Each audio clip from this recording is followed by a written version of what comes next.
criticism among chefs is that often something doesn't need more salt, it needs more acid. Whether that's a squeeze of lemon or a dash of sherry vinegar.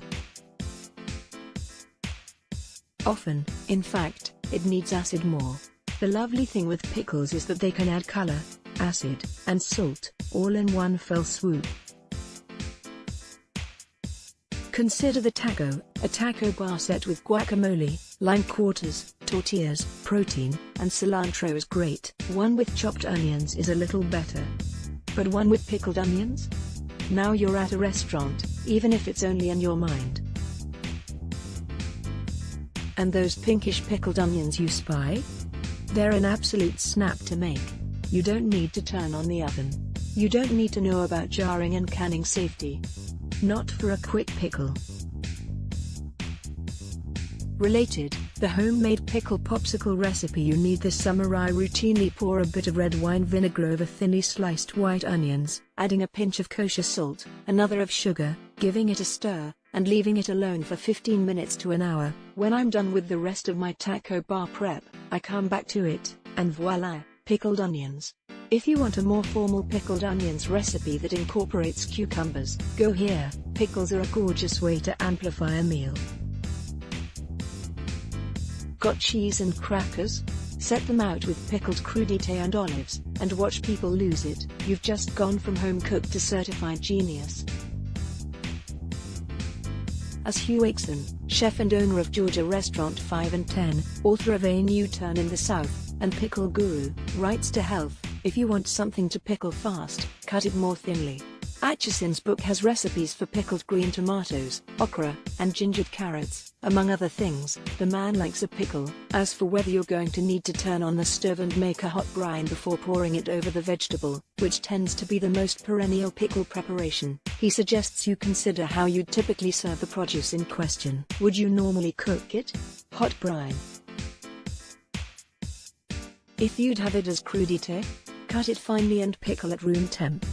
More pickling pointers to consider. You can pickle fruit. As Akeson writes, I love pickled plums, simply done with a rice vinegar and sugar brine. He'll use them to garnish pork chops, but you could just as readily serve them with vanilla ice cream. Fruit presents an opportunity to cut out added sugar. Remember that the sugar in most pickles provides balance, writes Akeson. If the fruit or vegetable is naturally sweet, you can cut it down or omit it.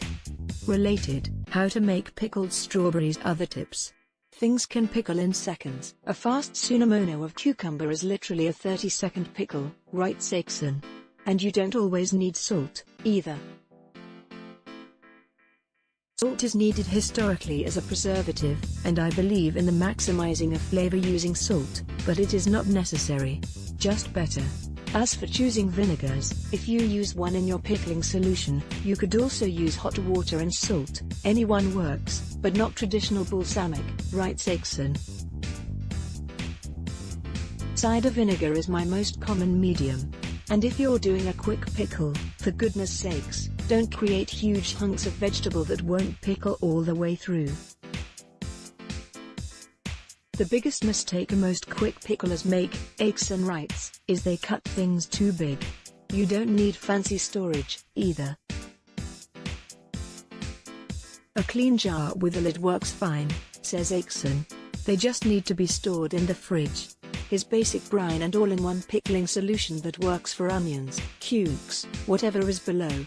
Use something similar to make his bread and butter pickles. Now hop to it, and get pickling. 2 cups cider vinegar, 2 cups water, 2 tablespoons pickling salt, 1 tablespoon brown sugar. Alex Van Buren, follow her on Instagram and Twitter at Alex Van Buren, is a Brooklyn-based writer, editor, and content strategist who has written for The Washington Post, Bon Appetit, Travel Plus Leisure, New York Magazine, Condé Nast Traveler, and Epicurious.